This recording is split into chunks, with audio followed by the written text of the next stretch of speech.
কাউকে ভুলে যাওয়া কোনো কঠিন কাজ নয়, কঠিন হচ্ছে কারোর সাথে কাটানোর সময় কিছু স্মৃতিকে ভুলে যাওয়া। সেই স্মৃতিগুলো মনে পড়লেই চোখ দিয়ে জল চলে আসে। এমন কারোর জন্য নিজের স্বপ্ন সাজাবেন না যে ব্যক্তি আপনার সাজানো স্বপ্নটি পূরণ করতে পারবে না। প্রিয়জনের উপর পুরোপুরি বিশ্বাস না আসা পর্যন্ত তাকে নিয়ে কোনো স্বপ্ন সাজানোই উচিত না। সবাই আপনার সাজানো স্বপ্নের মূল্য বুঝতে পারবে না। প্রত্যেকটি মানুষের জীবনে একবার প্রেম আসে, সে প্রেম কারোর জীবনে এসে সুখ দিয়ে ভরে যায়, আবার কারোর জীবনে সুখগুলো কেড়ে নিয়ে দুঃখ দিয়ে ভরে যায়। তখন মানুষের জীবনে শুধু কষ্টটাই রয়ে যায়।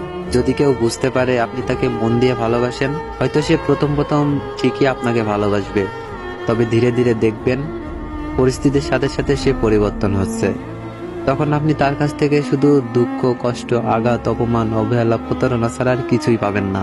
কাউকে খুব বেশি ভালোবাসতে যাবেন না, কেননা যাকে আপনি সবচেয়ে বেশি ভালোবাসবেন সেই মানুষটি একসময় আপনার কষ্টের কারণ হয়ে দাঁড়াবে।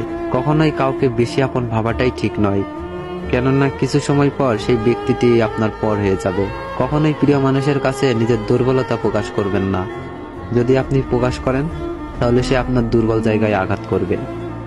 এমন এক কষ্ট না কাউকে দেখানো যায়, না কাউকে বলা যায়, না শুয়ে থাকা যায়, না ভুলে থাকা যায়। শুধু প্রত্যেকটা সেকেন্ড বুকের ভেতর অনুভব করা যায়। এরই নাম ভালোবাসার কষ্ট। ভালোবাসার সবচেয়ে কষ্টের মুহূর্ত হলো পুরোনো স্মৃতিগুলোকে ভুলে থাকা।